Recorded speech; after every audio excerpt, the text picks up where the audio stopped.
رب زدنی علما۔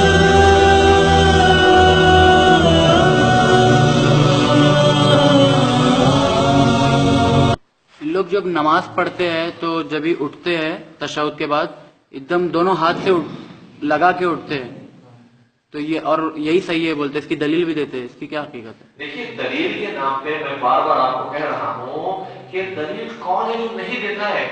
کیا قادیانی اپنے نبی ہونے کی دلیل قرآن سے نہیں دیتا؟ تو دلیل کے نام پہ کچھ بھی ٹھوس دے یہ کافی نہیں ہے، دلیل کو بطور دلیل ہونا چاہیے، نہیں کہ بطور ڈھکوسلا ہونا چاہیے۔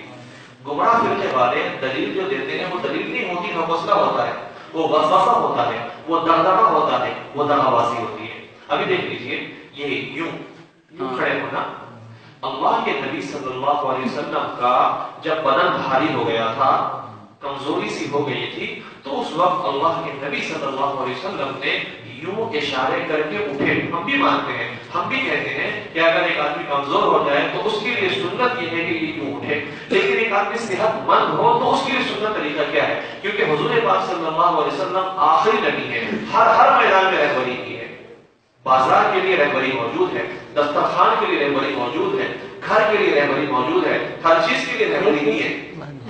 تو بڑھاپا ہو اگر، کمزوری ہو اگر، تو آپ ہاتھ ٹیک کے اٹھ سکتے ہیں، لیکن جب جوانی ہو، جب طاقت ہو، تو حضرت علی رضی اللہ تعالیٰ عنہ نقل کرتے ہیں کہ سنت یہ ہے کہ ایک آدمی پنجوں کے بل جوان کی طرح کھڑے ہو۔